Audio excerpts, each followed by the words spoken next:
Hello and good evening and welcome to episode 4 of Curry and Dice with Adam and Tim. Bonjour.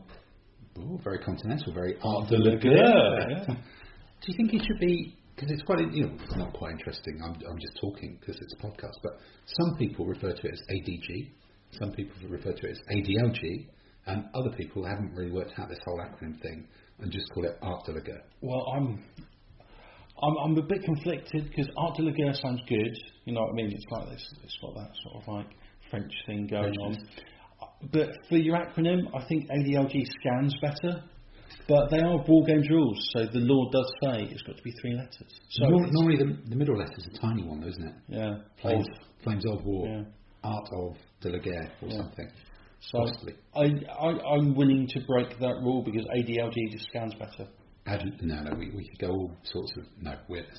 But talking weirdness, let's talk about the lunch. The weird thing is we had lunch in the venue, and it was good.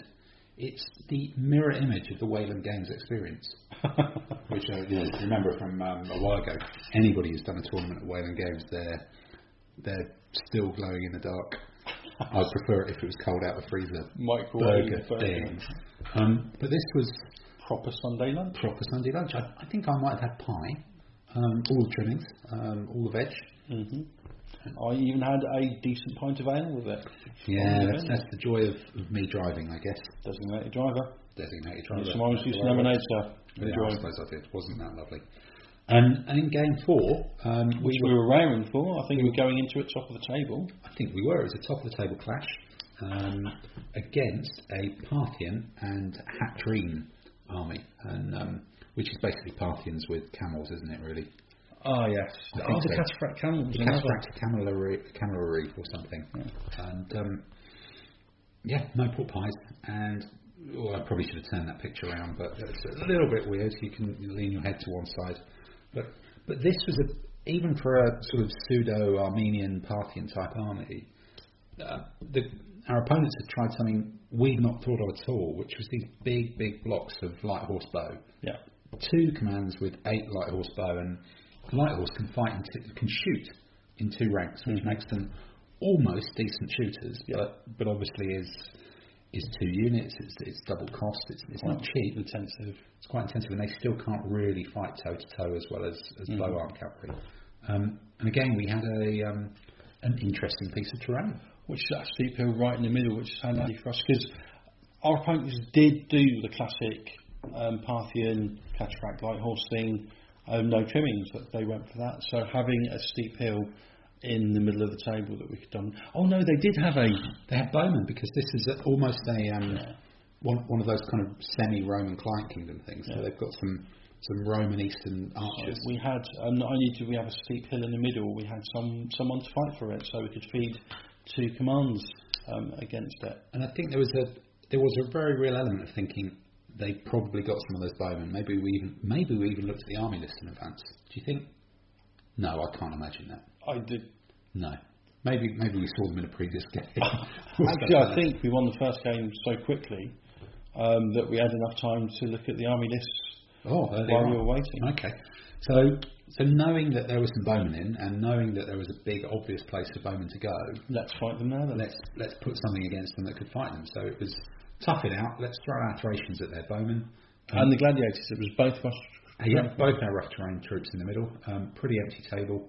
Then we'll just line up either side with cataphracts and legions and cataphracts, or possibly. We went cataphracts and legions on the other side. The legions were holding the flank. So this bit was me. I actually got the proper Roman legions this time. You did?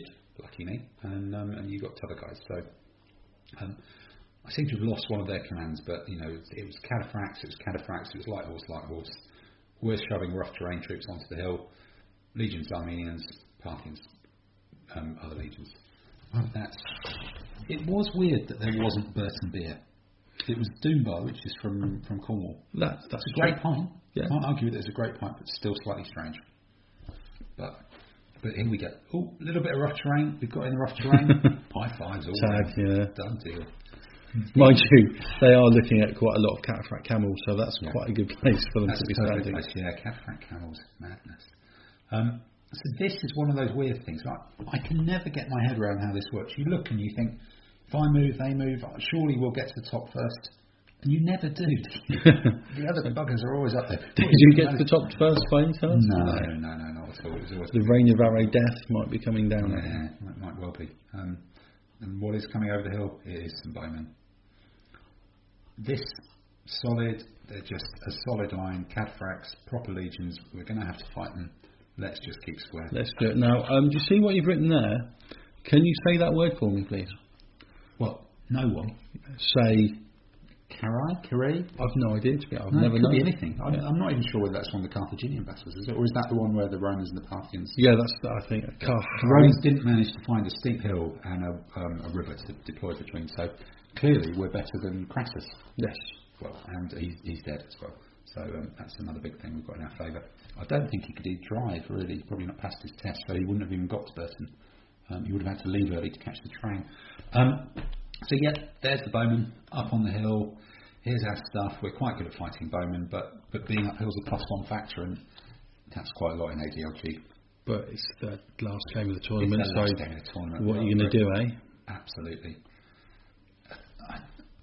Surprisingly, there aren't many videos of fully armoured cataphracts roaming around at the moment. So I ended up with some skanky old Rome Total War thing, but 2,000 cataphracts, 6,000 legions. I'm sure it's interesting, but I've just stuck it in there and I've not even watched it myself. Give it a go if you're interested. No, there's an interesting thing here. The cataphract camels, they're scary against foot because they're cataphracts and they've got all the armour and the lancey thing. Yeah. And they're scary against any mounted because not only are they cataphracts, but they hand out disorder to mounted troops. What you're saying in these rules that camels disorder other mounted troops? They thought that through quite a long time. They really thought that through, haven't they? That's quite a new thing that I've... The only thing that they're weak against is elephants. Is that your elephant who's not close to them? Watch and learn. Watch and learn, okay then. So, my side, now this is almost clever. Yeah, are you screening your main battle troops for skirmishes from the enemy bowfire? Well, if you say it like that, it sounds bleedingly obvious, doesn't it? Yeah. But the subtle difference here is normally all units in Art de la Guerre count the same towards your breakpoint. Mm-hmm. So losing a skirmish unit is the same as losing a proper infantry unit or a proper legionary unit. So you really don't want your skirmishers killed, and they can only take 2 hits and then they're gone. These guys take 3, these guys take 4. They can only take 2. So he's already taken 1. He's at risk of death. Mm-hmm. So I'm taking a deliberate call here about saying, well, either I risk losing a unit just because they will shoot me up, but losing a unit and all that entails is probably still better than these guys who need to fight and win going in with a hit point.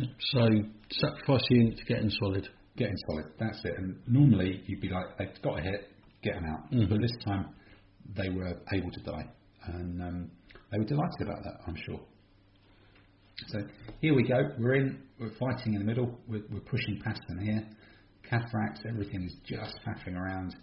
The Armenians are starting to push the light horse back there. You're pushing the light horse pushing back. Past the flank of the cataphracts. The cataphracts are the strike troops, but they're in quite a lot of trouble there, or potentially quite a lot of trouble. Elephants on one side, other cataphracts at the front of them, and exposed flank on the other. We're looking good. It's looking good, and here's actually, wow, they've gone a long way forward, haven't they? Mm-hmm. So your infantry have almost outdistanced your own cataphracts there.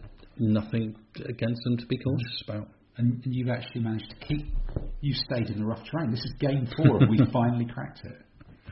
Well, sometimes you want to come out and sometimes you want to stay in. And this just seemed to be one of those times. I guess so. Because it's not massive opposition, but never mind. Here, someone else is on the coffee. But suddenly this light horse unit clearly found itself a bit kind of stuck, because it didn't really have an answer to these cataphracts. It was only ever going to go backwards. Shoot arrows, it's cataphracts. Shoot arrows, they bounce off, away you go. But here, we're already in. They've come forwards, they've charged in, the legions are fighting, which is what you want your legions doing. Up here, these guys were remarkably resilient. The bowmen had grim dice, mm-hmm. We even did a couple of hits on them. I actually didn't lose any of these, which is statistically, I should have lost a couple at least. Lucky. But they just about survived. But on the plus side as well, if you look slightly to the left, there's the second rough terrain command with nothing in front of it that's supporting the flank. Apart from some charging cavalry. So, chargey, shooty cavalry. So you managed to come out of the rough terrain just in time to be hit by enemy cavalry. Yeah. Talk me through that strategy, Adam. What I wanted to do is bring forwards, because it's cavalry rather than cataphracts. So bring him forwards and swamp him with numbers and take him down. That's a fantastic, I think the technical term is post-hoc justification. No, I think you'll find it's pre-hoc plan. Right. Yeah. Is a pre-hoc, is that a thing? It could well be a thing, couldn't it? I like no idea what that is. It could be ancient India. It's all good, isn't it? So we're filming this on a whatever it is, a Wednesday night, aren't we? About getting on for about 10 o'clock. You can see which pages on this website people are finding. A lot of them come from Google and find all sorts of things from way back in the past. Someone's looking at 20mm modern figures. Same guy there. That camel in the picture. Oh, sorry. Yes. That camel in the picture looks almost as effective as Burmese elephants. Yeah. Yeah.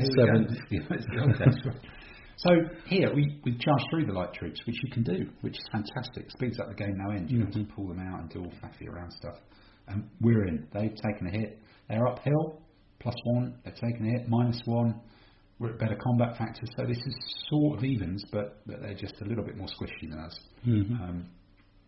Here you've got some nice solid. Well, this is starting to be a bit odd.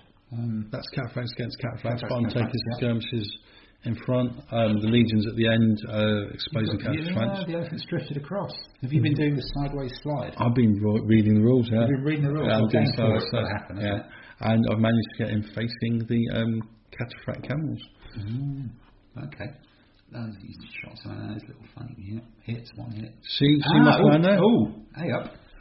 So you've actually taken the rough terrain and then come down off the hill and front and flank. That would be almost the perfect description if it was in fact this is mine. This one's in one of my part of my command. Are you actually claiming that we cooperated at some point in this competition to try and win? This is the picture that proves the two armies actually had some sort of synergy. Well played, It really, really worked. So they're rolling up here. We've just knocked a massive hole. The light was running. And these bowmen are just a little island of not waiting to die. Yeah. Waiting to die. They're big holes being knocked in them. They waited quite a long time. All ready for a flank charge. All keen. Getting these good old Leicester figures in there again. I've only got 8 bases with the Romfear, and I think we need about 10 bases of Thracian. So some of them have got spears at the back, but they're all 200 cutting weapon. Copy chop time here. And this side, those 3 hits are looking. Yeah, but you've got to get your legions fighting, and the other issue is these light horses have just been pushed all the way back here, which is letting cataphracts against legions probably could go either way. That's the way. But there's a 50-50 coin. There's a whole mass of cataphracts here that are now unengaged and are starting to chew up the side of the cataphracts. So that's knocked a hole in the line. So it's a bit of a trade-off. They're not doing great, but doing much better here, and we've driven off their flanking forces. Had to squeeze in another one. Yep. Such a shame it's not taught in schools these days. Yeah, Romans, they go in the Alps. Exactly. Now, grammar, There's a whole generation of people who will not even understand why that's funny. Key Stage 1 stats, the content of the writing doesn't count. The children are only judged on their ability to spell and do grammar. But can they spell in Latin? They might be able to go in the Alps. Yeah, they're going to fail. Never mind. So we've only got 1 bowman left here. This is just our hill. Yeah. All good. That just looks good, really, doesn't it? Good, doesn't it? They've run away. We've chewed them up. We're rolling up the cataphracts. They can't do a lot. Boom. This is a bit of a trade-off. Maybe these are both a bit half broken.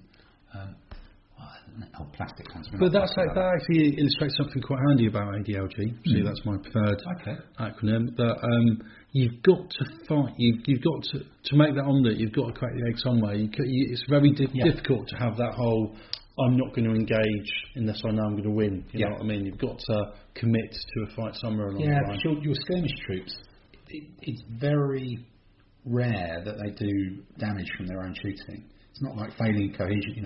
In fog, you can whack up enough shooting that you are going to cause cohesion tests almost half the time, maybe more often. But in this, you've got to get close to the enemy, you're doing an opposed dice roll from about -2 down, and you're only causing 1 hit on someone who can take 3 hits.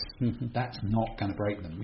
In fact, all 4 games, I think we've only seen one, which is in game 3, 1 unit of proper infantry killed by or broken by skirmisher shooting. That's it. The rest of it causes a problem if it happens before 2 lines clash, giving you a -1 for being disordered. I haven't actually trotted out my Mongols yet in ODLG, and it'll be interesting to see how effective they are. I suppose one of the reasons why I haven't is I'm a bit scared they're going to do the whole float like a butterfly and I think the bow, and I don't know if they're impact as well, but the bow. They're elite cavalry, so elite bow impact. Elite shoots, I think, makes quite a difference. But I think in the UK scene, we're getting a Malifaux now, aren't we?